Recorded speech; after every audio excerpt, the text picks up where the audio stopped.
LaTonya Martin. I hope you can hear me. I'm using my computer this time, so we'll see how this goes. Today we're talking about real estate truth or myths. Typically when we have a home buyers class, or sometimes people don't come to a home buyers class because they think that they can't buy. The purpose of home buyer education, home buyer classes, is to know the answers to your questions. And so that's what I wanted to do today, was just answer a few questions typically that we get asked as being a realtor. All right. So one of the questions is, do I need 20% down to buy a home? So typically, no.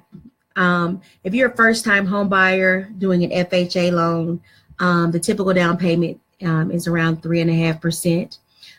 If you're doing a conventional investment property, then maybe so. You'll need more down payment, or buying land, you will need more down payment. But typically you can get in the home about between 3 and 3.5% down. Sometimes some lenders have some additional programs too that you may be able to get that would require less down payment as well. So what we try to do is, of course, match you with a lender that meets the needs that you have. And that's one reason why we do interviews and consultations with our clients before we start the buying process, or the home buying process. Do you need some upfront money? Yes, you do.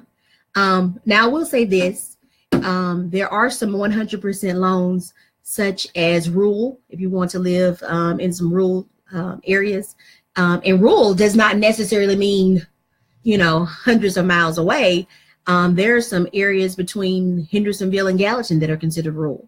In some parts of Lebanon. So it's even areas of Mount Juliet. So there's some areas that are popular that you still can live in that don't that qualify as rural development, or 100%, where you could get 100% down payment.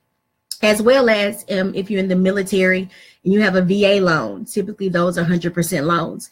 Now, just because you get a 100% loan doesn't mean you don't need any money. There's still some things, as we mentioned in one of our other videos, that you'll still need to bring to the table. So you'll still want to do your inspections. You'll still have earnest money. So there's still some out-of-pocket in your appraisal. There's still some out-of-pocket expenses that you may have.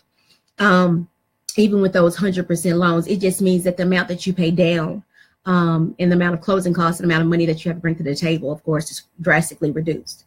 And then even with your closing costs, again, there's a lot of programs available.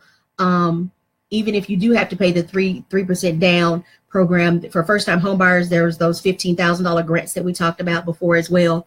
So there's a lot of different grant programs available that THDA has, the Housing Fund, and also some of the lenders have their own programs now. A lot of the lenders have a few programs that also can help you with your down payment and closing and things like that. So it's easier to get into a home than it has been. Typically, the main thing that you do need to be concerned about is your credit score. So what does that have to be? What does that have to look like? And again, that's going to vary. One of the things that's going to depend on is, again, what type of loan what type of loan are you doing, as well as what program are you using. So,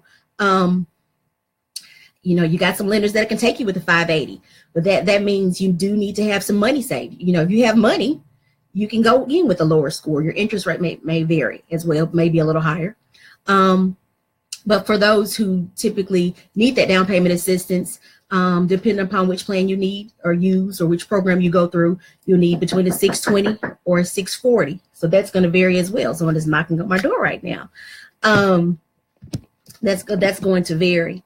How much does it cost to have a realtor? So if you are a buyer, as a real estate agent, we are paid by the seller, okay? And we're not paid upfront, we're paid at closing. So if we don't close, we don't get paid. So believe me, we're going to do everything that we can to make sure that you do get into a home. We're going to do all that we have to do. But with that said, there's also sometimes transaction fees or brokerage fees that are also due at closing, that will be due at the end at closing as well, at the closing table. What we talked about, what our credit score has to be. Sometimes we get the question, why do I have to sign something? What is a buyer's rep? Why do I have to sign paperwork? Well, as a real estate agent, because we don't get paid until the end at closing, we need a commitment. We want to be committed to you, and we want you to hire us. So hiring us means, no, you're not paying us up front, but it does entitle us to a commission if we find you a home and you close on that home. So there's a lot of work that as a real estate agent, it looks easy. It looks, oh, they get paid all this money. They don't do a whole bunch, but we really work hard for you, especially in this market. A real estate agent does do a lot. I see one on the screen, who's responsible for the agent's commission. When we just talked about that, the seller is responsible. So as a seller, if you are interested in selling your home, that commission is based on the brokerage's fee. I can't disclose what different brokerages charge for listing your home, but there is a listing fee that the seller does pay. And again, you pay those things at closing. So it comes out of your commissions or monies that you would have made at the end at closing. So back to the buyer's rep. So as with the buyer's rep, you're hiring your realtor to help you, and that realtor is bound by law to act in your best interest and to be fair. And we live on referrals. So we live on referrals, we rely on referrals and repeat business. So we want to build relationships, and that's one thing that we're trying to do, is constantly build relationships. Do I need a home inspection? So I say whether you're buying new construction or an existing home, get a home inspection. It's an out-of-pocket expense. It's nothing that you get back at closing. It's nothing that's mandatory, but there has been times when even with new construction, I went to a home inspection one time in a new construction, and the seller, the builder, during the home inspection, it was an empty house. I was standing in the living room across the bar. He was checking the dishwasher, and I had took my shoes off, chilling on the bar, and my feet started getting wet. So the dishwasher wasn't connected properly, and I found that out by having my feet on the floor.